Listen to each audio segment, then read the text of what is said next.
It is time for TeaDB. TeaDB. And another episode of Wow. TeaDB. We rehearsed for 25 mintes through. Yeah, we did our vocal exercise.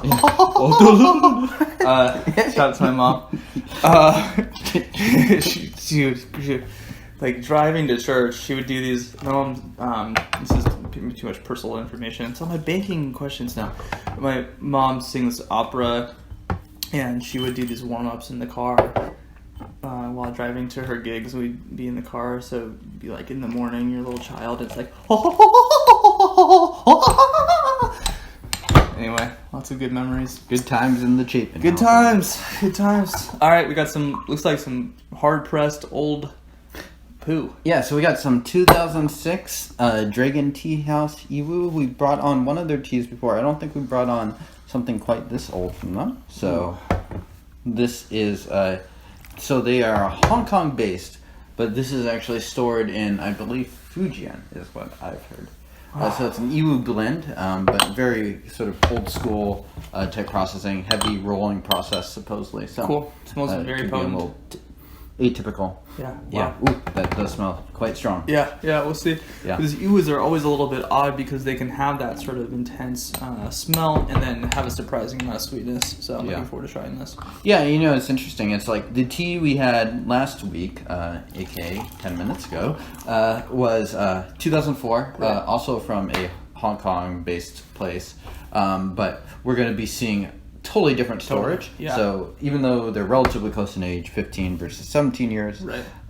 These are going to be totally different experiences. Absolutely. You can already tell by the color of the leaves. You can tell by the liqueur that's being brewed. Right. I mean, really, just starkly different. And the reason why for Hong Kong versus Fujian, James... Why it's stored there, I don't Or totally... the reason that the aging won't...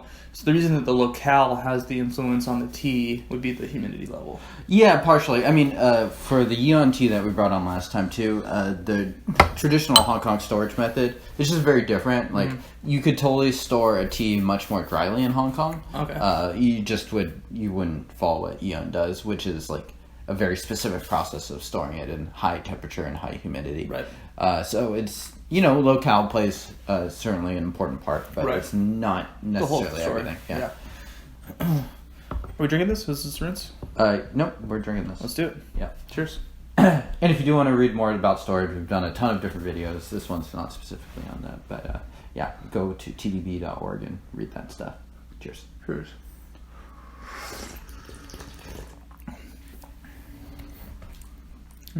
Kind of light, actually, to start. So sweet. So crazy. These teas just blow my mind, dude. It's wild. Having something that smells so different than how it tastes. Much more of a medicinal, heavy, potent. I can tell we're going to end up getting there with this, just having this rest in my mouth, but yeah. Yeah, actually. It does hint at some potency. Sweet, though. Kind of like some minerals and a resin. I'm definitely going to think that the second steep's going to be a little harder. Sort of a little bit of numbness and like almost like citrus tingling in the mouth. And I can tell this could get bitter. Yeah. Potent is an apt. Yeah, we're going to make it bitter. Look at the color on that. It's a lot darker. And clearly I didn't even steep that for all that long. Yeah, So. and it looked like kind of more of an iron cake, so we're not even getting into the true steeps here for a little bit. Yeah, and you can also see both the bottom of our cups, even compared to the last tea, it's just filled with a lot of like stuff. Right. And I think that is from the pretty intense rolling process. Cheers. Cheers.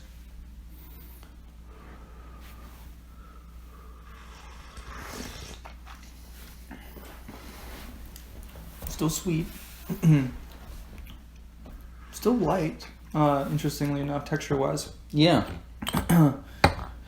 I think this tea is mellowing out to a place that it's a lot more approachable than it would have been younger. Like, the last time we had one of these Dragon TeaHouse teas, I think it kind of kicked our ass.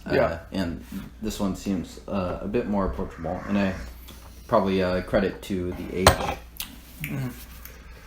but still so much high notes in there. It's not that we're aging out of any of the sweetness or any of the a little bit floral flavors going on. It still tastes a little bit of the green profile. And even in the cup, quite a bit. Yeah. Whereas the previous tea we had, you would probably say that there's not a whole lot of room for it to be aged. That's relatively close to a finished product. Yeah. This one, on the other hand, Okay. it's a lot of green notes. Maybe it's halfway there. I don't know. I think it's great now. I mean, we'll see how it continues on here, but tasting now. And I see, James, you're continuing to boil water on this, like push it. Yep. What's the reasoning there?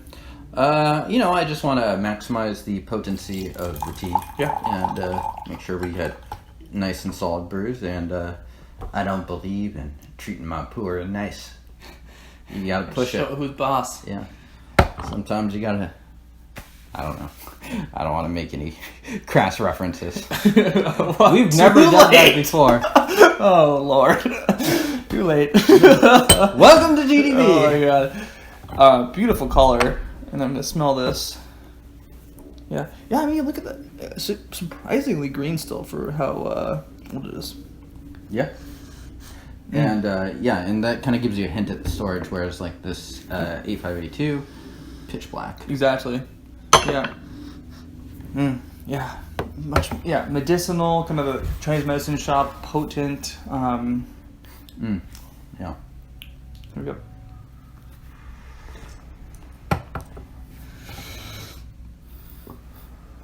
Interesting, yeah. Almost a little like menthol camphor in that. Totally. In that nose now. Interesting.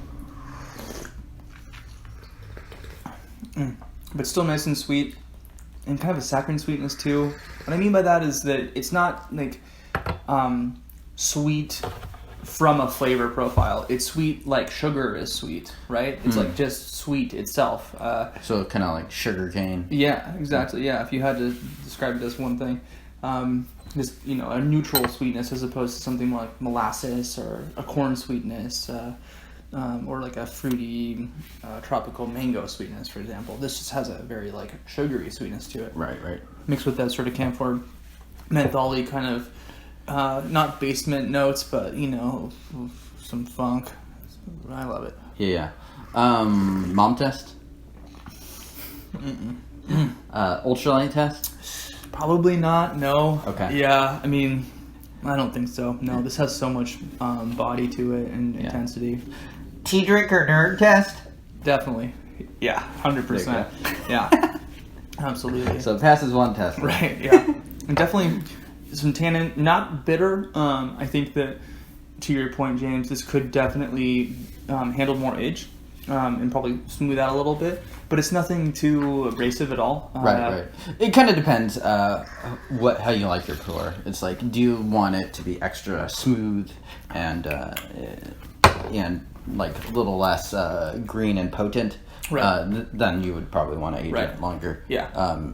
You don't have to be thinking about, this tea tastes good and I'm going to convince myself it tastes good. This tea tastes good. It's not, it's a tea drinker's tea, but you're not sitting there having to finesse your way through like why you like it. It's pleasurable. It's enjoyable. It's sweet. It's not a tea that's going to make you vomit afterwards. Probably.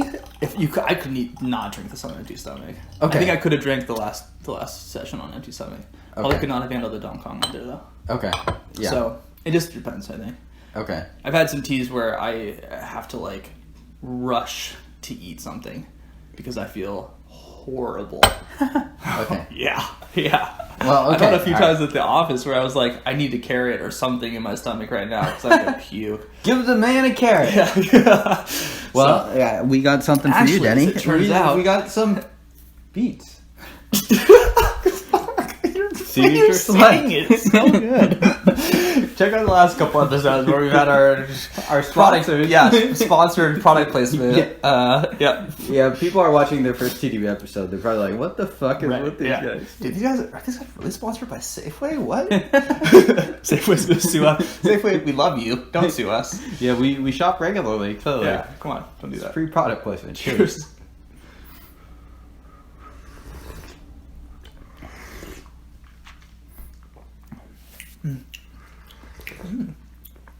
Bitterness now. Very much that menthol-y thing going on now. Oh, yeah. Yeah. Yeah. Interesting. But again, sweetness. Yeah. A strong evolution of flavors, I'd say, in the first 4 or so. Yeah, infusions. definitely. A little juicy. Yeah. I like it. Should we keep going? Yeah, let's do one more. Okay. I'm gonna get hyped. Yeah. All right. So steep number 5. I think both this and the last tea, we'd expect those teas to brew for quite some time. Definitely. So definitely an asset for these pour. And did you weigh it? Do we know how much tea leaves you're using? About 4.5 grams. Okay. Yeah. Okay. And this is 180 mil? No, this is like 70 milliliters. Okay, wow. Yeah. Who would you serve this tea to? Just the tea nerds? Pretty much. Okay. Yeah. I mean, even raw pu'er has gradations of approachability. So tea nerd level 3 and up. Yeah. Not level 1 or 2. Tea wizard, you have to pay us to get your wizardry skill staff. It's like Scientology. Yeah. Scientology, don't sue us. Yeah.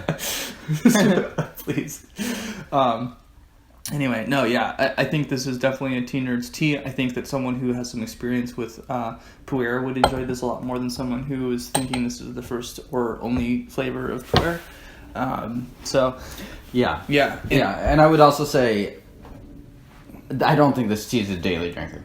No, I don't think so either. I think to your point, it's dynamic, it requires some attention. Yeah. It's potent.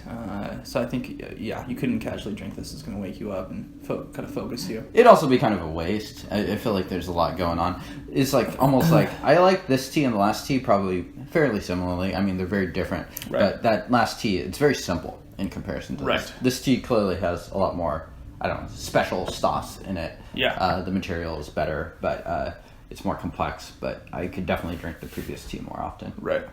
Cheers. Yeah, cheers to that. Woo. I love it. It's the perfect amount of bitterness for me. Yeah. And that's kind of what you're trying to brew for. You want it to be strong, but you don't want it to kill you. It's good life advice, too. Exactly. Living life on the edge. On the tea edge. Oh, it's so good. I can tell I'm going to get great energy off of this, too. Yeah. You want one more? Yeah, fuck it. Let's do it. It's really delicious. And I think some of the bitterness is cooling off a little bit.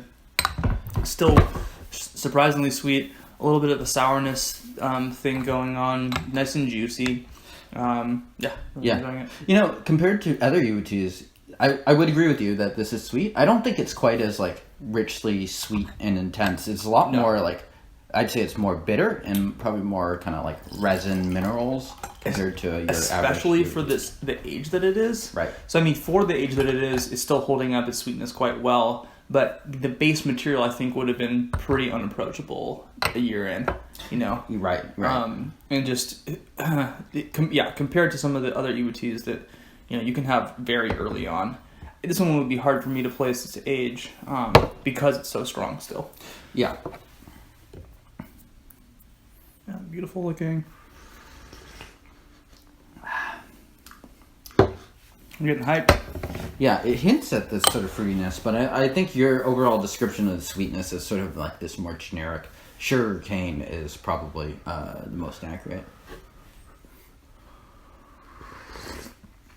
Also some woody notes, I'd say, to the base profile. Yeah, more so now too.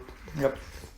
And that kind of bitterness is worn off a little bit. A little bit of the sort of dank medicinal flavors are going away. Still has a nice sweetness, but not nearly as saccharine sweet. A little bit more fruit now. Very dynamic. Yeah, definitely a fun tea to be drinking on the show. Can people pick this up? How would they do that? Yeah, Teas We Like has featured a ton of their teas. I don't know if they're currently offering this one. I've always heard murmurings that teas from this brand are going to be offered. So I don't know. Sorry, I got poo burps here. I don't know what currently is on offer, but that would be the place to check out. teaswelike.com to see what they have in stock. This is the 2006 version. Cool. And this is I can't even read your handwriting. This is pretty good for my handwriting. DTH, so Dragon Teahouse Yiwu tea. So this brand they've stopped pressing recently, but they pressed one production per year, and it was always a Yiwu blend. Got it. So Cool. Yeah. Maybe harder to find, but I would recommend this. Teas we like, though, in general, super reliable and great. So if you can't find this exact tea, still send them an email and just ask for teas like it, because you'll definitely you'll be paired with something that will be really tasty and delicious. So. Yeah. So yeah, if you want an Yiwu tea that can kick your ass, except no substitute. Seriously, I can't even speak anymore. Like the video if you like the video. Subscribe to the thing. Subscribe to the. We'll see you guys next time. I'll see you next time on TV.